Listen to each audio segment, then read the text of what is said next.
Marcos 5, 1 a 10, diz assim as Escrituras Sagradas. Eles chegaram ao outro lado do mar, na terra dos Gerazenos. Assim que Jesus saiu do barco, um louco, vítima de demônios, saiu do cemitério e correu para ele. O homem vivia no meio das sepulturas, ninguém conseguia prendê-lo. Era impossível acorrentá-lo ou amarrá-lo. Ele fora amarrado muitas vezes com cordas e correntes, mas quebrava as correntes e arrebentava as cordas. Ninguém era forte o bastante para subjugá-lo. Noite e dia vagava entre as tumbas e pelas colinas, gritando e cortando o próprio corpo com pedras pontiagudas. Quando ele viu Jesus, correu na direção dele e curvou-se reverentemente, depois rugiu em protesto. O que queres comigo, Jesus, filho do Deus Altíssimo? Em nome de Deus, não me perturbes. Jesus havia ordenado ao espírito maligno, fora, saia deste homem. Jesus perguntou, diga-me seu nome. Ele respondeu, meu nome é Multidão, pois somos muitos. Em desespero implorou a Jesus que não o expulsasse daquela região. Verso 15, 14 e 15. Aterrorizados, os que cuidavam dos porcos saíram em direção e contaram o incidente na cidade e na região. Todos queriam ver de perto o que havia acontecido. Eles encontraram Jesus e viram o louco assentado, usando roupas decentes e em perfeita saúde, não mais como alguém fora de juízo. Os que haviam presenciado a cena contaram aos outros o que acontecera ao endemoniado e aos porcos. No princípio, os curiosos ficaram impressionados, depois ficaram revoltados por causa dos porcos que haviam perdido e imploraram a Jesus que saísse dali e nunca mais voltasse. Jesus estava indo para o barco e o homem que fora liberto dos demônios pediu para acompanhá-lo. Mas o mestre não o permitiu. Que interessante, né, irmãos? Alguém está pedindo para acompanhar Jesus e Jesus não permite esse homem de o acompanhá-lo. Em vez disso, aconselhou, vá para casa, para seu povo. Toca em quem está do seu lado e fala assim, você está precisando ir para casa? Ir para o seu povo? Conte-lhes o que o mestre, num gesto de misericórdia, fez por você. O homem voltou, e na área das 10 cidades, talvez na sua Bíblia está escrito Decápolis, dava testemunho do que Jesus havia feito por ele.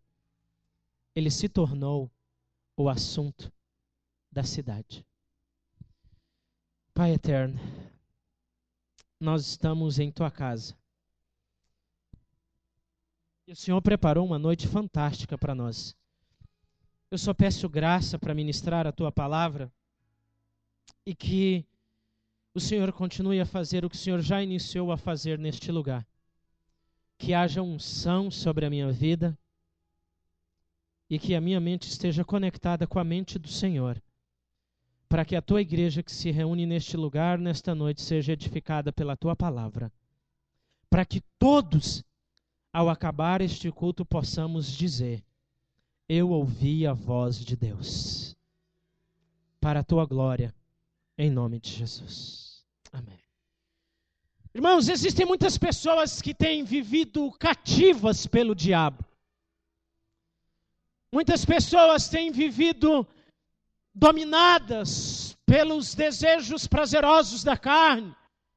Muitas pessoas têm vivido um estilo de vida, uma filosofia de vida, que ao olharmos para elas ficamos nos perguntando, mas como pode tal ser humano chegar a tal ponto, chegar a tal situação e não perceber que está completamente perdido e num estilo de vida que chega a ser às vezes, podemos dizer, até mesmo desprezível.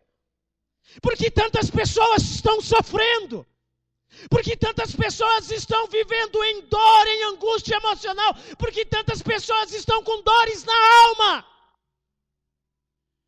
Eu nos últimos dias, mais do que nunca, eu tenho perguntado para Deus e pedido para Deus, Senhor, dá-me, Senhor, um coração de um verdadeiro pastor. Mas por que eu tenho pedido isso para Deus? Porque eu percebo e se percebe, é tangível, é notável, é perceptível que as pessoas estão caminhando como ovelhas que não têm pastor. As pessoas estão sofrendo. As pessoas estão vivendo amarradas emocionalmente, espiritualmente. Famílias estão sendo destruídas, famílias estão sendo, irmãos, acabadas, findadas de maneira... Agora as pessoas já começam a olhar isso como uma coisa normal. Não, não é normal o que tem acontecido ao meu redor, ao teu redor, na minha cidade, na tua cidade. Há um clamor por trás de tudo isso, nos perguntando quem vai chegar com a resposta para isso. Ontem eu estava conversando com meu cunhado e o primo da Débora. E nós estávamos no salão de jogos lá do prédio onde eles moram. E de repente eu olhei para aquela área da cidade na zona norte de São Paulo. E eu comecei a conversar com o Fernando. Ele frequenta uma outra igreja. E eu disse para ele: Fernando, eu estava observando uma coisa hoje andando em Santana, e eu percebo no meio dessa multidão de pessoas que vocês são, incluindo toda a grande São Paulo, que as pessoas são pessoas tristes, são pessoas solitárias. Mas como pode, num lugar onde vive-se, dizem-se que a soma geral são 18 milhões, onde tem tanta gente e ao mesmo tempo todo mundo se sente só? As pessoas não têm confiança. As pessoas têm medo. E eu disse para ele: só há uma resposta para isso. Essa resposta, algumas possibilidades. Onde é que vocês conseguem criar relacionamentos verdadeiros nesta cidade? As pessoas precisam de relacionamento verdadeiro, de gente que eu possa confiar, de que eu possa acreditar, de que eu possa tocar e me tocar. Eu disse para ele: pode ser talvez por meio do serviço? Ele disse: não, eles me chamam de Jack na família da minha esposa. Não, Jack, aí não dá. As pessoas não confiam tanto assim. Falei: talvez por meio da escola? Ele falou: não, eu acabei de formar, acabei faculdade agora e só me restaram 2 amigos e um deles é pastor. Eu falei: a última opção, que é a que eu acredito, através da igreja. Vocês são a resposta para esse povo faminto que está aí fora. Essas pessoas precisam de relacionamentos verdadeiros. A igreja na cidade de São Paulo, esta maior cidade do Brasil e da América Latina, é a resposta para a solidão desse povo. Apesar de viver no meio de tanta gente. As pessoas estão sofrendo. Eu me lembro que em janeiro desse ano, em dezembro do ano passado, há um ano atrás, eu estava em Minas Gerais, lá em Teófilo Otoni. E eu encontrei uma ex-professora minha, amiga da minha família, e nós conversando, e de repente ela me falou da sua irmã mais nova, que tem quase a minha idade, e ela falou: Daniela está numa situação muito triste, Daniela está numa situação deplorável. E eu disse: mas o que acontece com ela? Ela falou: você vai vê-la, você vai perceber o que acontece com ela. Passaram-se alguns minutos, ela saiu, e Daniela passou na rua. Aquela moça de 20 e poucos anos, sob o domínio e efeito de drogas, passava para lá e para cá na nossa rua, na rua dos meus familiares lá, como uma pessoa maluca, sem controle da sua mente, sem faculdade mental. Eu me lembro que certa vez eu estava aqui em São Paulo, em 1997, lá no Jaçanã. Eu estava numa equipe missionária de Jocum, e nós fomos fazer um trabalho de mapeamento espiritual, e uma moça falou: pastor, eu quero que se faça comigo, porque eu fui oferecida em centro de macumba. E nós falamos: tudo bem, então vamos fazer. Essa moça veio na igreja à tarde um dia e pediu: orem por mim. Nós começamos a orar por essa moça. Eram 2 horas da tarde, nós olhamos os relógios. 2, 3, 4, 5, 6, quando eram quase 7 horas da noite, ela pediu: vamos parar um pouco porque eu não aguento mais. Saía um demônio, entrava outro. Saía um demônio, entrava outro. Saía um demônio, entrava outro. Saía um demônio. Aquela mulher rastejava pelo chão da igreja. E às vezes o espírito que a possuía falava: eu sou pombagira. E começava a fazer gestos obscenos na nossa frente. Aí o outro falava: eu sou Zé Pilintra. E diversos espíritos foram falando na boca dessa moça. E nós perguntamos: mas como vocês entraram? Por que estão fazendo isso na vida dessa moça? Porque um dia nos deram oportunidade e liberdade para entrarmos na vida dela. Tem muita gente dando liberdade para Satanás entrar em suas vidas sem nem mesmo perceber. Agora, quando a gente olha para o texto bíblico que nós lemos, Bíblia está falando de um rapaz que foi liberto por Jesus.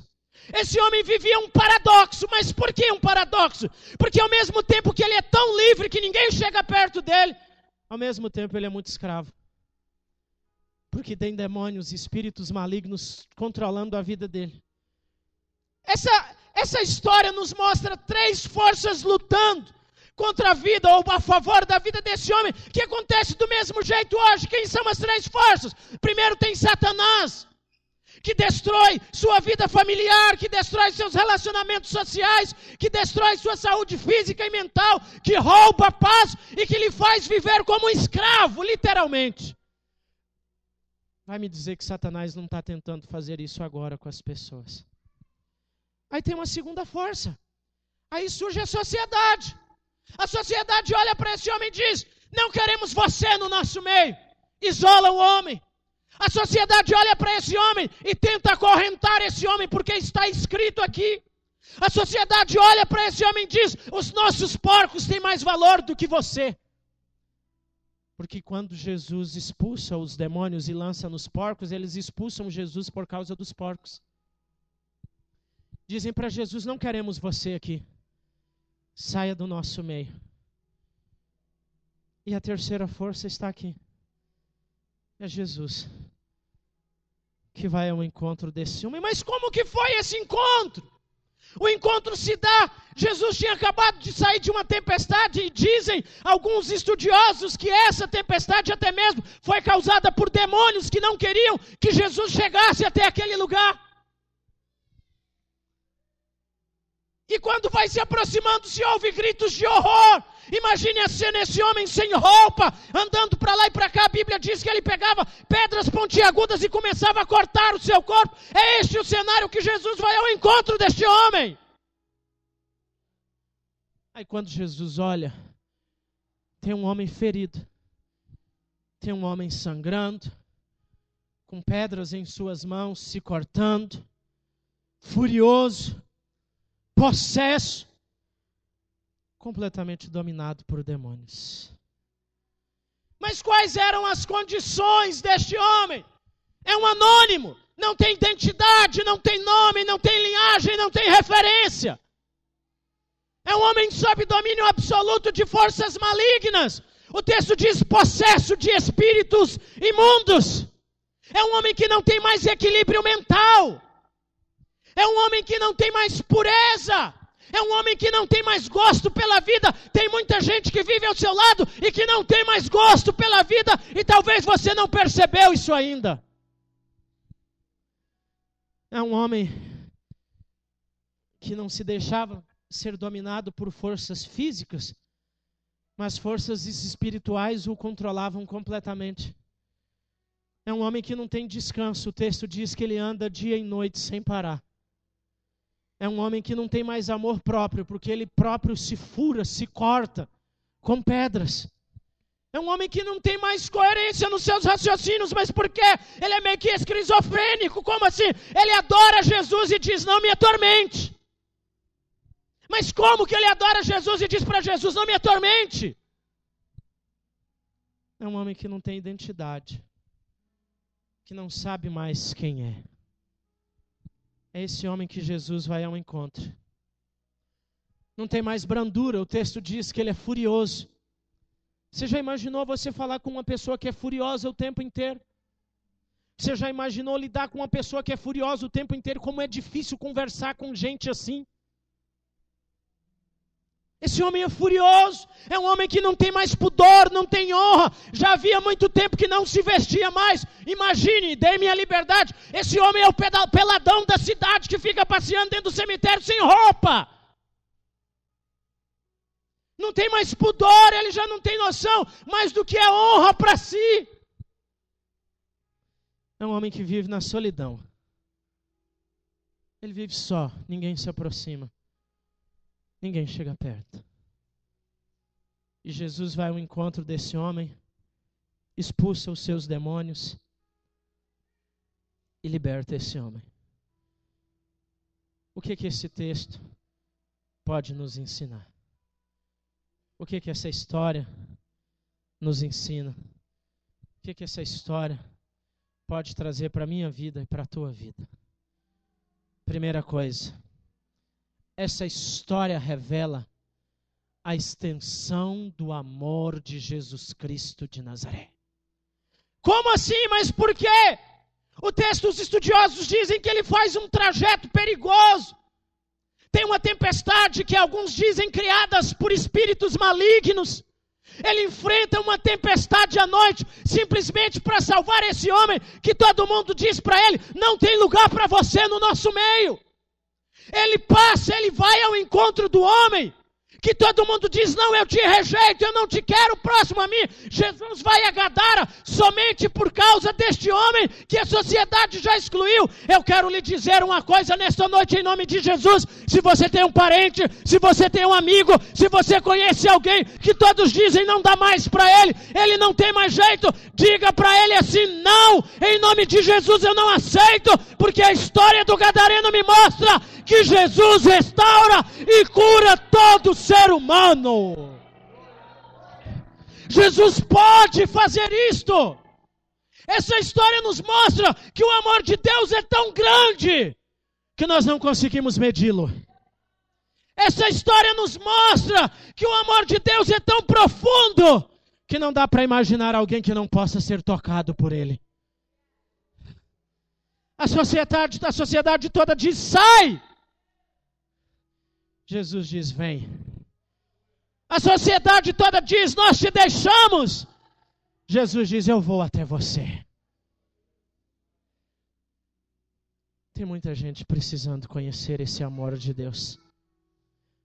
Eu perguntei para o pastor de vocês, tem liberdade? Ele falou, está em casa. Eles precisam conhecer de Jesus, não apenas nós cantando músicas bonitas aqui no nosso lugar de conforto. Nós precisamos ir até os cemitérios. Jesus vai ao cemitério encontrar com o homem. Jesus vai ao cemitério orar pelo homem. Porque nós podemos ficar até emocionados, e foi bonito mesmo eles cantando, uma coisa linda, comovente, mas o que isso vai se transformar em atitude? Como é que nós vamos fazer esse amor de Cristo se expandir em nossa cidade? É através de folheto. Não é através de pessoas, que pessoas são transformadas. É através de pessoas, que pessoas vão sentir e ouvir o amor de Deus. E quem são essas pessoas? Somos nós. Isso é Natal. O Natal tem tem uma mensagem por trás, missionária. Eu estou enviando o meu filho para que restaure a humanidade. E aí, ele vai, dá prosseguimento ao seu trabalho, cumpre a sua missão e diz, agora é vocês quem vão continuar. Jesus vai ao encontro deste homem, ele se importa com ele. Ele é um gentil, ele não é judeu, Jesus veio primeiro para os judeus. Ele está possesso, ele está ferido, ele está insano, provavelmente nu, violento, e num cemitério. E Jesus vai lá restaurar a vida deste homem. É o amor de Cristo. Esse amor que às vezes é difícil se explicar.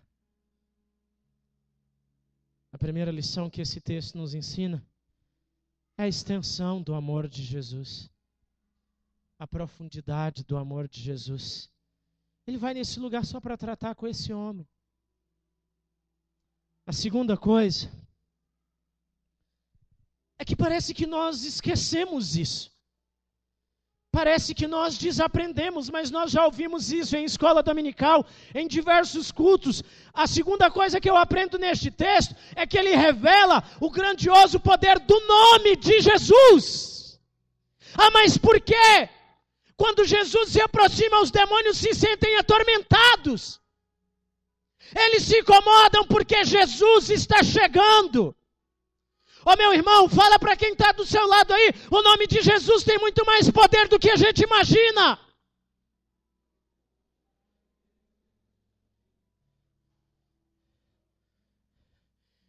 Jesus simplesmente se aproxima e os demônios começam a estremecer.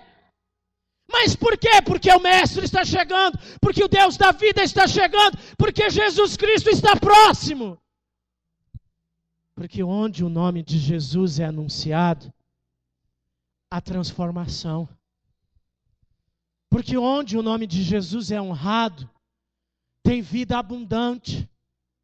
Porque onde o nome de Jesus é propagado, há abundância de vida constantemente e que nunca se acaba.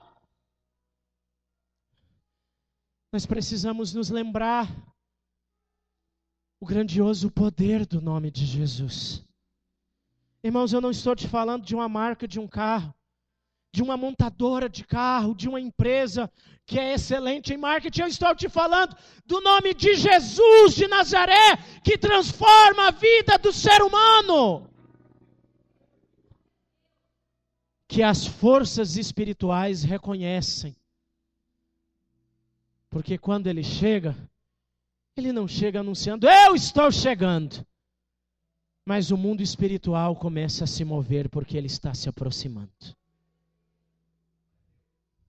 Ô irmãos, só para te incomodar mais um pouco, o mundo espiritual tem que se mover quando você chega. O mundo espiritual tem que ser transformado quando você está próximo. Tem que haver mudança. Tem que haver transformação. É nossa responsabilidade de trazermos essa transformação. A terceira coisa que eu aprendo com esta história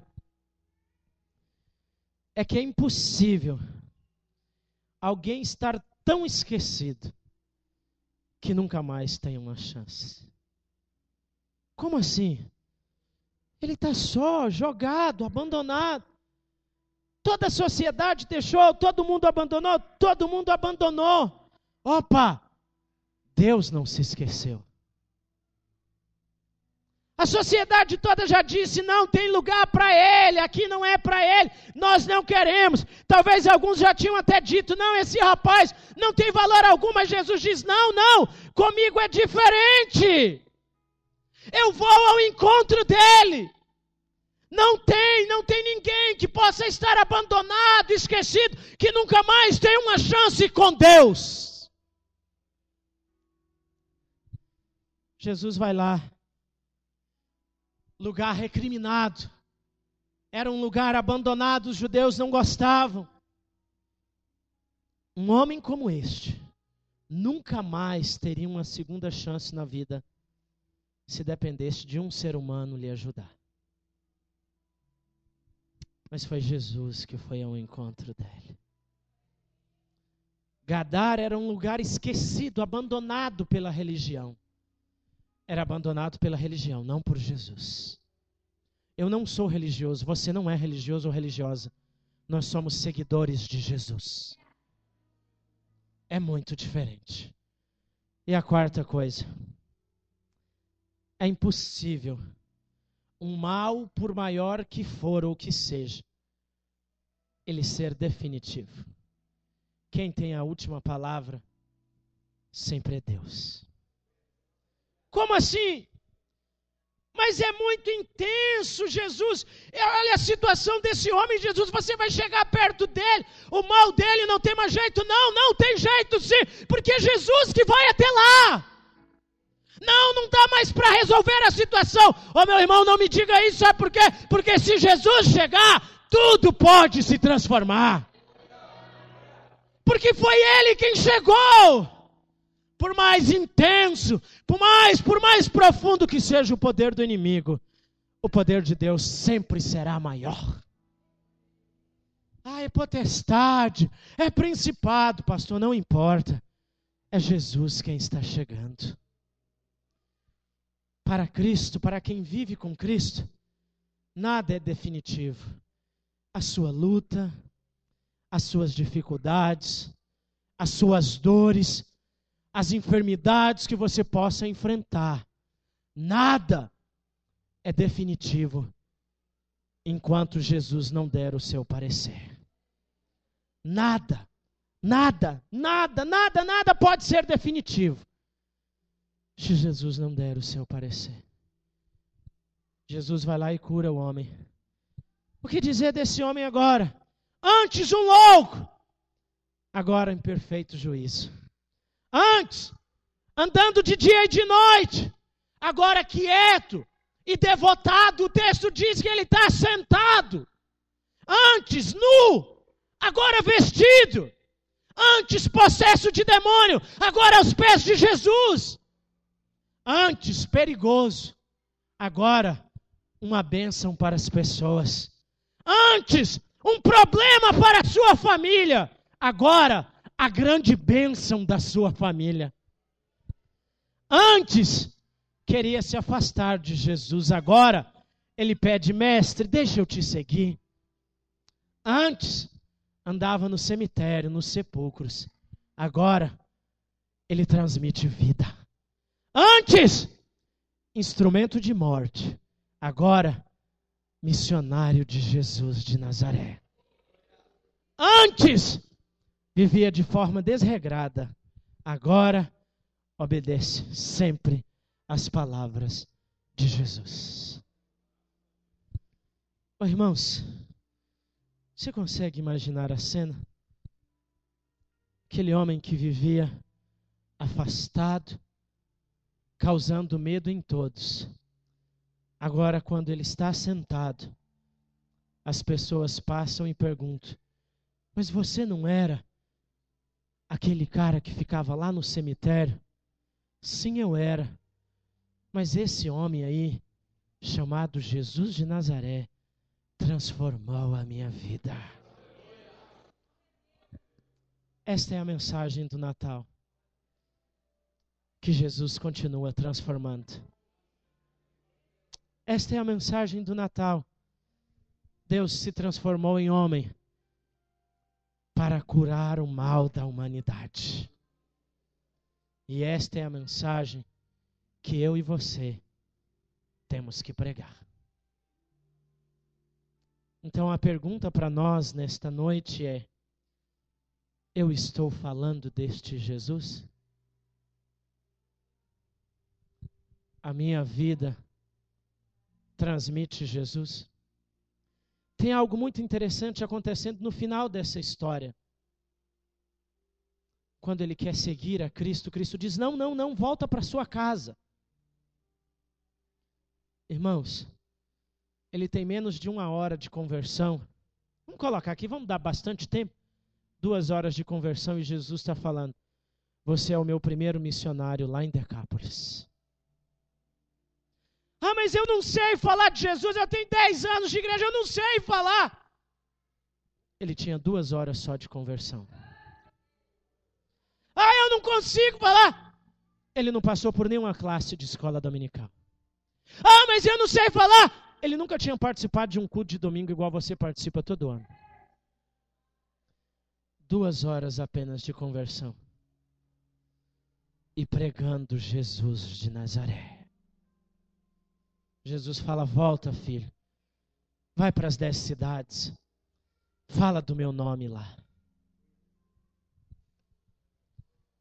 A pergunta para nós nesta noite é: eu falo de Jesus?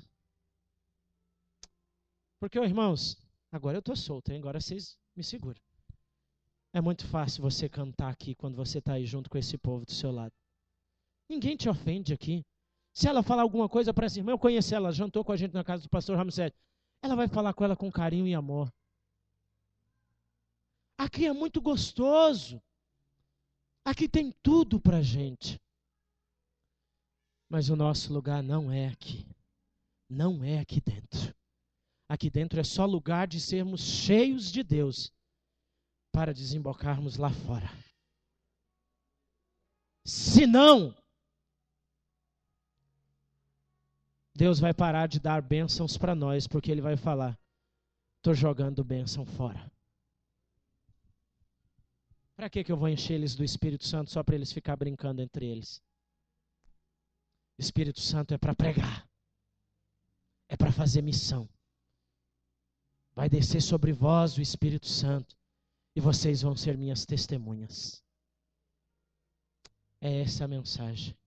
E eu sei que o pastor de vocês vive isso na pele. Eu sei. Irmãos,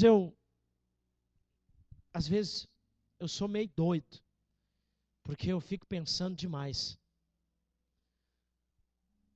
O pastor me deu permissão. Deus não chamou a gente para isso daqui, não. Não foi para isso. É gostoso, é confortável, mas não foi para isso que Deus nos chamou. Isso aqui é só uma pequena parte daquilo que Deus tem e quer fazer conosco. O nosso lugar é nos cemitérios, é nas ruas, é no meio e ao lado de pessoas que não conhecem Jesus. Senão, nós não estamos vivendo o que Deus espera de nós. Eu não conheço nada da vida de vocês. E posso lhes falar perante Deus, diante de vocês, povo de Deus. Não sei nada da vida da igreja de vocês. E cheguei aqui agora para o culto. Mas eu tenho passado em muitos lugares. E vocês sabem a coisa que eu tenho percebido? Que eu já li isso há muito tempo. O nosso maior inimigo não é lá de fora. É de dentro. A nossa vaidade, o nosso orgulho, a nossa religiosidade, o nosso controle espiritual, que a gente se diz muito experiente como crente, de sermos como missionários nestas cidades.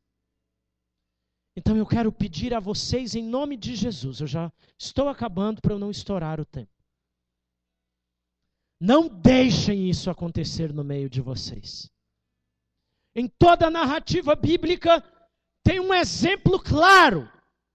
Deus sempre levanta um líder e o povo segue. Sigam o líder de vocês e os líderes que estão com ele e cumpram a missão de Deus nesta cidade. Cumpra o propósito de Deus nesta cidade.